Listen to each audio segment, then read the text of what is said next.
شهر رمضان الذي أنزل فيه القرآن هدى للناس وبينات من الهدى والفرقان۔ اب آئیے اس عبادت کے لیے، روزے کے لیے رمضان کا مہینہ کیوں منتخب کیا گیا بالآخر؟ پہلے تو وہ ہر مہینے کے 3 دن تھے، بالآخر مستقل تا قیامت اور رمضان کا مہینہ ہے۔ اس کی علت کیا ہے؟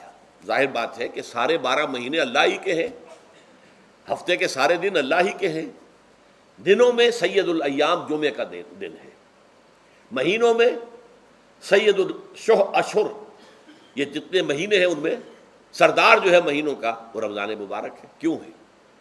اب آپ پڑھیے تیسری آیت، شہر رمضان الذی انزل فیہ القرآن۔ رمضان کا مہینہ وہ ہے جس میں قرآن نازل کیا گیا۔ رمضان کا چناؤ جو ہوا ہے تو یہ ترجیح بلا مرجح نہیں ہے، ایسے ہی نہیں ہے کہ یوں ہی اس کو ترجیح دے دی گئی، اس کی حکمت ہے، غایت ہے، علت ہے، اس کا سبب ہے۔ رمضان کا مہینہ وہ ہے جس میں قرآن نازل کیا گیا، اسی میں وہ لیلۃ القدر ہے جس میں قرآن نازل کیا گیا۔ اگرچہ ہم جانتے ہیں کہ حضور پر قرآن نازل ہوا ہے 22 برس میں، 610 عیسوی سے 632 تک۔ اس معمے کو کیسے حل کریں گے؟ اس کا حل کیا ہے؟ رمضان مبارک کی ایک شب مبارک لیلۃ القدر میں پورا قرآن لوح محفوظ سے دفعتاً پورا کا پورا سمائے دنیا، پہلا آسمان جو ہے ہمارا، اس کے اوپر نازل کر دیا گیا۔ اس کے لیے لفظ ہے انزلہ، انزلہ ینزل انزالن کے معنی ہے دفعتاً کسی چیز کو اتار دینا، اور نزلہ ینزل تنزیلا کے معنی ہے رفتہ رفتہ درجہ درجہ درجہ درجہ درجہ اتارنا۔ اعلام، عالم یعلم اعلاما، کسی شے کو خبردار کر دینا، بتا دینا، بس ہم نے بتا دیا اب تم جانو، تمہارا کام۔ تعلیم یہ ہے اس کو درجہ بدرجہ سمجھانا، اس کے دماغ میں اتارنا، دیکھنا کہ اتنی بات سمجھ گیا تو اگلی بات سمجھانا، یہ سمجھ میں آ گئی تو اگلی بات، تعلیم اس کو کہتے ہیں۔ تو انزال دفعتاً اتار دینا، تنزیل رفتہ رفتہ تدریجاً تھوڑا تھوڑا کر کے اتارنا۔ تو حضور پر تنزیل ہوئی ہے، فَإِنَّهُ نَزَّلَهُ عَلَىٰ قَلْبِكَ، جبرائیل نے اس قرآن کو تھوڑا تھوڑا تھوڑا تھوڑا کر کے، نزلناہ تنزیلا، رتلناہ ترتیلا، ہم نے تھوڑا تھوڑا کر کے اتارا ہے۔ لیکن لیلۃ القدر میں جو ماہ رمضان مبارک کی شب ہے آخری عشرے کی، اس میں پورا قرآن اتار دیا گیا تھا لوح محفوظ سے سمائے دنیا تک۔ شہر رمضان الذی انزل فیہ القرآن ھدی للناس وبینات من الہدی والفرقان۔ یہ قرآن کیا ہے؟ کیا بنا کر نازل کیا گیا؟ یہ حال ہے، یہ لوگوں کے لیے، پوری نوع انسانی کے لیے ہدایت ہے، اور یہ ہدایت بینات کی شکل میں آئی، واضح تعلیمات جن میں کوئی شک و شبے کی گنجائش نہیں، از خود روشن۔ بینہ اسے کہتے ہیں وہ شے جو از خود روشن ہو، جس کو ہم کہتے ہیں کہ آفتاب آمد، دلیل آفتاب۔ جب سورج طلوع ہو گیا تو اپنے وجود پر وہ خود دلیل ہے، اسے کسی اور دلیل سے ثابت کرنے کی ضرورت نہیں ہے، از خود واضح۔ تو بینات من الہدی، جو قرآن کی بنیادی ہدایت ہے وہ بینات پر مشتمل ہے، واضح چیز ہے، جو انسان کے لیے، اس کی فطرت کے لیے جانی پہچانی چیزیں ہیں۔ یہ کوئی باہر کی چیز نہیں آ رہی ہے، اس کے قلب کی گہرائیوں کے اندر یہ سب کچھ موجود ہے، اور اس کی گواہی اس کے قلب کی گہرائیوں سے نکلتی ہے کہ ہاں دیکھنا تقریر کی لذت کے جو اس نے کہا، میں نے یہ جانا کہ گویا یہی میرے دل میں ہے، اس نے تو میرے اپنی فطرت کی ترجمانی کی ہے۔ والفرقان، بینات من الہدی والفرقان، یہ بینات کا اطلاق فرقان پر بھی ہو رہا ہے، حق و باطل کے اندر فرق کر دینے والی شے۔ بین صورت میں یہ حق ہے، یہ باطل ہے، یہ جائز ہے، یہ ناجائز ہے، یہ غلط ہے، یہ صحیح ہے۔ یہ ہے قرآن مجید کی عظمت کا بیان۔ ویسے تو عظمت قرآن مجید کے اندر بہت سے مقامات پر آئی ہے اور بڑے ہی پرشکو انداز میں بھی آئی ہے، لیکن یہ اس وقت موقع نہیں ہے اس میں جانے کا۔ یہاں جو قرآن کا تعارف کرایا گیا، ھدی للناس وبینات من الہدی والفرقان، اور یہ رمضان میں نازل کیا گیا، لہٰذا رمضان کا مہینہ جو ہے اس عبادت کے لیے خاص اور مختص کر لیا گیا۔ فمن شہد منکم الشہر فلیصم، تو جو کوئی بھی تم میں سے اس مہینے کو پائے یا اس میں مقیم ہو وہ لازماً روزہ رکھے۔ میں بیان کر چکا ہوں، یہ وجوب علی العین ہے، اس کے اندر اب اختیار نہیں ہے، لیکن یہ کہ اگر من کان منکم مریضا علی سفر فعدۃ من ایام اخر، اب دیکھیے یہ جو رمضان مبارک کو منتخب کیا گیا جو نزول قرآن کا مہینہ ہے، تو اس میں ایک دوہرا پروگرام رکھ دیا گیا ہے جو قرآن مجید میں تو واضح طور پر نہیں کہا گیا، اس لیے کہ اگر قرآن میں اس طور سے آ جاتا تو فرض ہو جاتا، اسے تطوعاً رکھا گیا ہے، لہذا اس کا ذکر قرآن میں نہیں ملے گا۔ موجود ہے کہ جب اس مہینے کو چنا ہی اس لیے گیا ہے کہ یہ نزول قرآن کا مہینہ ہے، لہذا اس کے لیے جو ہم نے پڑھا تھا وہ خطبہ، وہ اس کو پلٹ لیجئے، جعل اللہ صیامہ فریضۃ وقیام لیلہ تطوعا، اللہ نے اس مہینے کا روزہ رکھنا تو فرض قرار دے دیا ہے، اور اس کا قیام اللیل، راتوں کو کھڑے رہنا، یہ مرضی پر چھوڑ دیا ہے، جو کر سکے، جو بھی ہمت کرے، ترغیب و تشویق ہے۔ اب دیکھیے ترغیب و تشویق کے لیے دوسری حدیث جو یہاں پر ہے، عن ابی ہریرہ رضی اللہ عنہ قال، حضرت ابو ہریرہ سے مروی ہے رضی اللہ عنہ کہ انہوں نے فرمایا، قال رسول اللہ صلی اللہ علیہ وسلم، کہ اللہ کے رسول نے فرمایا صلی اللہ علیہ وسلم، من صام رمضان ایمانا و احتسابا غفر له ما تقدم من ذنبه، جس نے رمضان میں روزے رکھے ایمان کے ساتھ، یقین کے ساتھ، اور احتساب، اللہ سے اس کے اجر کی امید میں، غفر له ما تقدم من ذنبه، اس کے پچھلے تمام گناہ معاف ہو جاتے ہیں۔ یہ نوٹ کیجئے کہ اس سے مراد گناہ کبیرہ نہیں ہے، گناہ صغیرہ ہے۔ گناہ کبیرہ کے لیے توبہ شرط ہے، گناہ صغیرہ جو ہے وہ ان چیزوں سے دھل جاتے ہیں۔ لیکن اب دیکھیے، ومن قام رمضان ایمانا و احتسابا، اور جو کوئی کھڑا رہا رمضان میں، یعنی قیام اللیل، ایمان اور احتساب کے ساتھ، غفر له ما تقدم من ذنبه۔ اب تیسری بات، ومن قام لیلۃ القدر ایمانا و احتسابا، اور جو کھڑا رہا قیام اللیل جس نے کیا ہے لیلۃ القدر میں ایمان اور احتساب کے ساتھ، غفر له ما تقدم من ذنبه، متفق علیہ۔ یہ حدیث بخاری اور مسلم دونوں کی ہے۔ اب یہاں جو بات میں چاہتا ہوں کہ آپ پر واضح ہو جائے، اس حدیث میں دونوں چیزوں کو پیرلل لایا گیا، من قام رمضان، من صام رمضان، پیرلل، بالکل متوازی، ہم وزن اعتبار سے، من صام رمضان ایمانا و احتسابا غفر له ما تقدم من ذنبه، من قام رمضان ایمانا و احتسابا غفر له ما تقدم من ذنبه۔ اب سوال پیدا ہوتا ہے قیام اللیل سے مراد کیا ہے؟ یہاں پہ میں ذرا تراویح کا جو پس منظر ہے وہ بیان کر دینا چاہتا ہوں۔ دیکھیے، جیسا کہ ہم نے خطبے میں بھی دیکھ لیا، اللہ نے قیام اللیل جو ہے اسے فرض نہیں ٹھہرایا، تطوعا، قرآن مجید میں بھی اس کا کوئی ذکر نہیں، احادیث میں اس کی تشویق و ترغیب پوری موجود ہے، ایک اور حدیث بھی ہم بعد میں پڑھیں گے اس پر۔ اس کا پس منظر کیا تھا کہ اس کو چھوڑ دیا گیا۔ اب ظاہر بات ہے مسلمانوں میں کمزور بھی ہیں، مسلمانوں میں وہ مزدوری کرنے والے بھی ہیں، روزہ تو فرض ہے ان پر، چاہے مئی کا مہینہ ہے اور گندم کاٹنی ہے، روزہ تو پھر بھی رکھنا ہوگا، یہ سب کچھ ہے، لیکن یہ کہ رات کو پھر کھڑے رہنا ان کے لیے، جاگنا ممکن نہیں ہے، لہذا ان کے اوپر یہ چیز فرض نہیں۔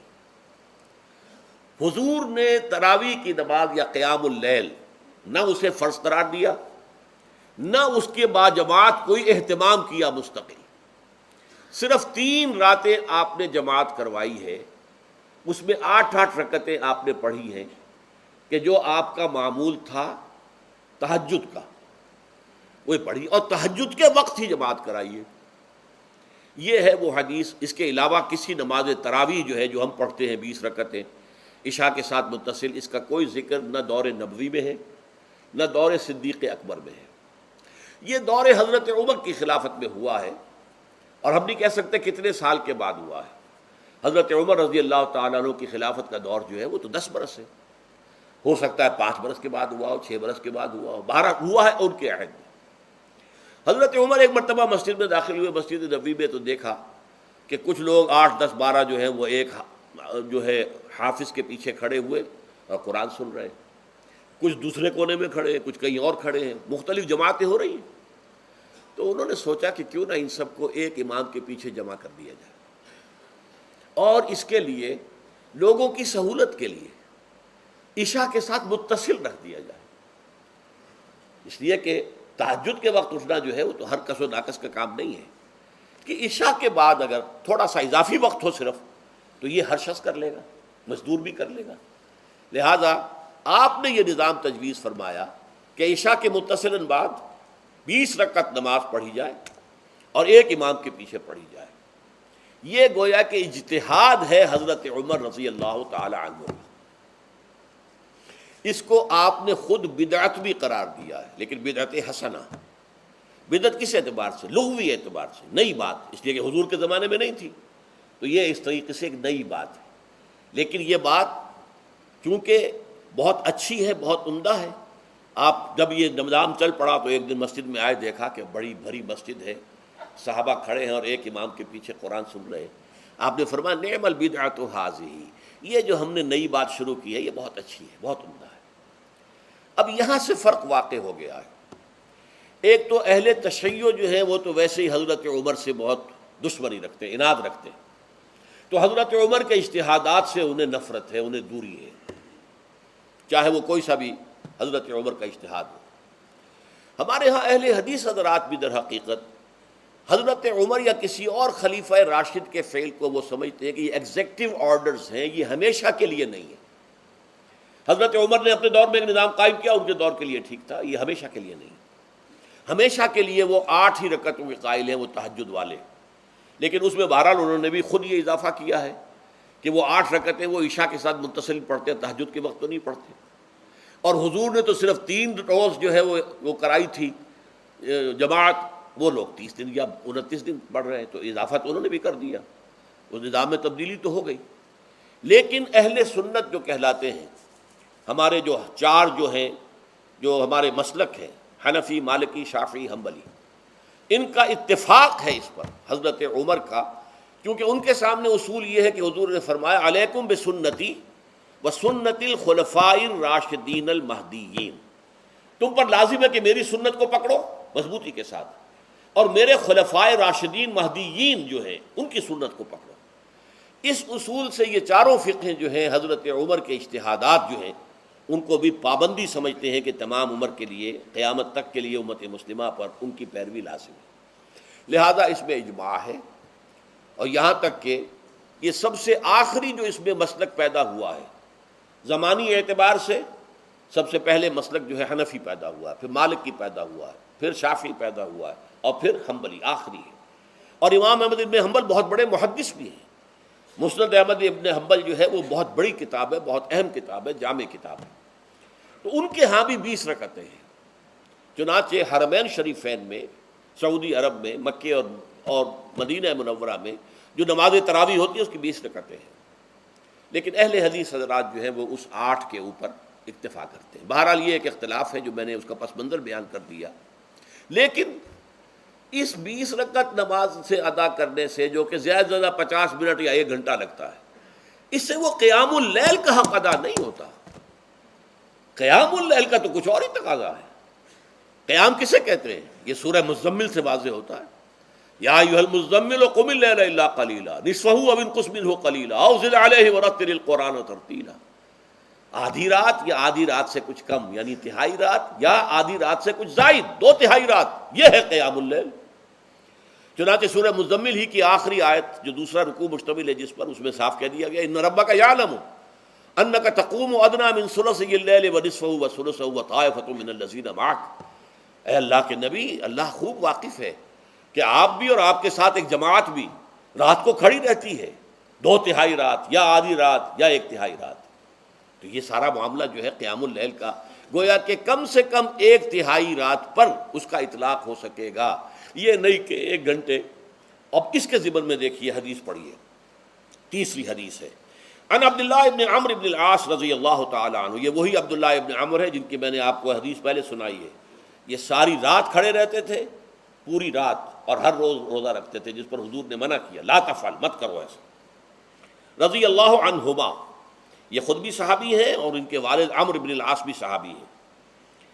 ان رسول اللہ صلی اللہ علیہ وسلم قال، کہ اللہ کے رسول صلی اللہ علیہ وسلم نے فرمایا الصیام والقرآن یشفعان للعبد، روزہ اور قرآن بندے کے حق میں شفاعت کریں گے۔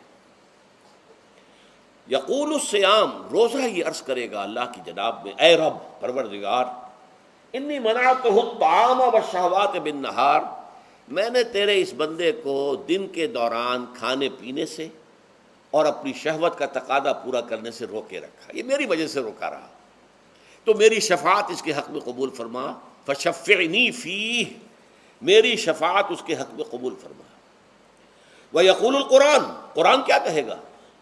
مَنَعْتُهُ النَّوْمَ بِاللَّيْلِ، میں نے اسے رات کے وقت سونے سے، نیند سے روکے رکھا، فشفعنی فیہ، تو اس کے حق میں میری شفاعت قبول فرما۔ حضور فرماتے ہیں فیشفعان، ان دونوں کی شفاعت قبول کی جائے گی۔ یہ ہے قیام اللیل۔ یہ قیام اللیل صرف تراویح کی نماز سے جو پڑھ لی جاتی ہے، اور ہمارے ہاں تو یہ ہے، وہاں کم سے کم یہ تو تھا، صحابہ کرام کھڑے ہوتے تھے تو جو قاری پڑھ رہا ہوتا تھا وہ ان کے دل میں اترتا جاتا تھا، اس کا مضمون اور مفہوم جو ہے ان کو معلوم ہے، لہذا وہ اس کی زبان سے نکلا ہوا ہر لفظ ان کے قلب کی گہرائیوں تک اتر رہا ہے۔ یہاں تو یہ ہے پیرٹ لائک حافظ ہے، اسے خود پتہ نہیں میں کیا پڑھ رہا ہوں، اکثر حفاظ جو ہیں وہ عالم تو نہیں ہوتے، اور جو سن رہے ہیں انہیں کچھ پتہ نہیں ہم نے کیا سنا ہے، تو ٹھیک ہے، کم سے کم ثواب تو انہیں ملے گا کہ انہوں نے وقت نکالا ہے، 1 گھنٹہ ہی اضافی صحیح، لیکن بہرحال اس کا وقت تو انہوں نے نکالا ہے، محنت کی ہے، کھڑے رہے ہیں، ثواب ملے گا۔ لیکن جو مقصد ہے وہ حاصل نہیں ہوتا۔ اس مقصد کے حصول کے لیے اول تو قیام اللیل کی کم سے کم مدت 1/3۔ اگر کوئی شخص فرض کیجئے کہ اس کے ہاں کوئی اور انتظام نہیں ہے، جیسا کہ ہمارے ہاں ہم نے انتظام کیا ہے، بڑے بڑے شہروں میں دورہ ترجمہ قرآن، اس میں ہمیں 5 گھنٹے لگ جاتے ہیں، نصف شب کے قریب تری جو ہے معاملہ ہو جاتا ہے۔ اس میں کیا ہوتا ہے کہ ہر 4 رکعت سے پہلے جو اس کے اندر پڑھا جانا ہے حصہ قرآن کا، اس کا پہلے ہم مطالعہ کرتے ہیں بیٹھ کر، ترجمہ اور کچھ موٹے موٹے نکات کی جو ہے وضاحت، پھر کھڑے ہو گئے اور قاری صاحب کے پیچھے 4 رکعتوں کے اندر وہ 4 رکوع یا جتنے بھی ہیں پڑھ لی، سن لی، پھر بیٹھ گئے 4 کے بعد پھر اگلی 4 رکعتوں کے اندر جو کچھ پڑھا جانے والا ہے اس کا ترجمہ، اس کی تفہیم ہو گئی، پھر کھڑے ہو گئے، پھر سن لیا۔ اس طریقے سے 5-6 گھنٹے میں تراویح ختم ہوئی، تو تراویح بھی ہو گئی، حضرت عمر کے اجتہاد پر عمل بھی ہو گیا، 20 تراویح ہو گئی، لیکن یہ ہے کہ اس کے ساتھ جو اصل غرض و غایت ہے قیام اللیل کی وہ بھی حاصل ہو گئی۔ وَإِذَا سَأَلَكَ عِبَادِي عَنِّي فَإِنِّي قَرِيبٌ أُجِيبُ دَعْوَةَ الدَّاعِ إِذَا دَعَانِ فَلْيَسْتَجِيبُوا لِي